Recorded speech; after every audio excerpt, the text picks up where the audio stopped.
Bonjour à tous, je suis ravie de vous retrouver pour parler avec vous de l'ostéoporose. Aujourd'hui, nous abordons le troisième pilier de ma stratégie qui concerne les compléments alimentaires. En effet, quand on a de l'ostéoporose, il faut s'assurer que l'organisme reçoit suffisamment certaines vitamines et certains minéraux. Or, on sait aujourd'hui que l'alimentation moderne est moins riche en vitamines et en minéraux, d'où l'intérêt de mettre en place une supplémentation. Je tiens à préciser qu'il est préférable, avant de prendre quelques compléments alimentaires que ce soit, de voir avec son médecin, faire une prise de sang pour vérifier où sont les carences, quelles sont les vitamines et les minéraux indispensables en cas d'ostéoporose. Numéro 1, le calcium évidemment. Le calcium est indispensable à la bonne formation osseuse. Comme on l'a vu précédemment, il faut consommer entre 1000 et 1200 mg de calcium par jour, notamment après 50 ans et en cas d'ostéoporose. Évidemment, il est préférable de favoriser le calcium alimentaire, mais si on a du mal à atteindre les 1000 ou 1200 mg, eh bien, il est tout à fait intéressant de prendre un complément alimentaire. On trouve différentes formes de compléments alimentaires pour le calcium. Très souvent en pharmacie, on va vous proposer du carbonate de calcium. Or, c'est la forme la moins assimilable par le corps.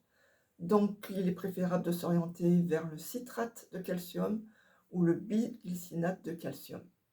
On peut également se tourner vers le calcium marin à base d'algues.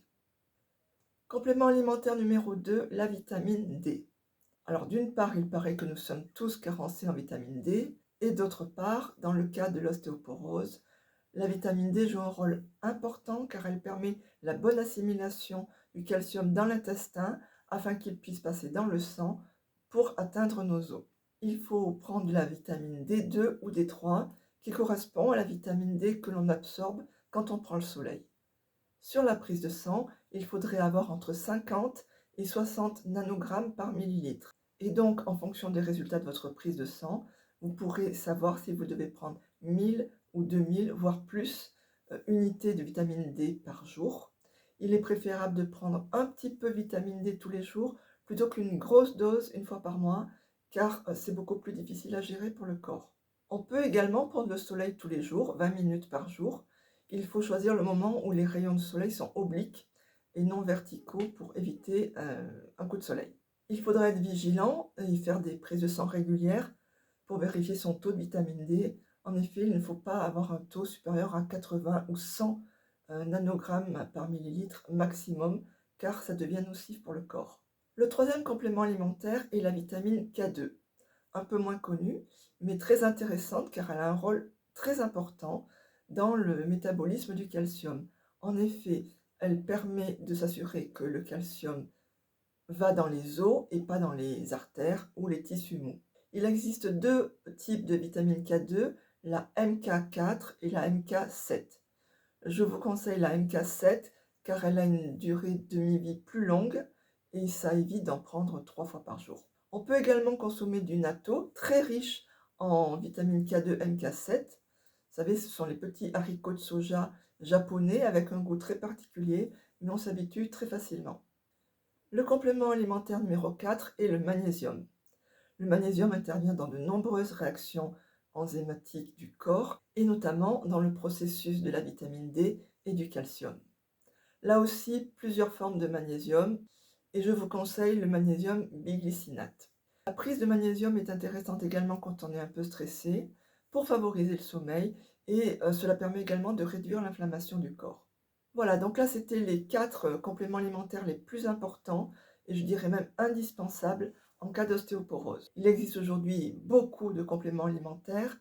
Moi j'en prends quelques-uns supplémentaires, je vais vous les indiquer. En premier lieu les protéines, puisque comme on l'a vu dans la dernière vidéo, il faut consommer entre 1,6 g et 2 g par kilo de poids de protéines par jour.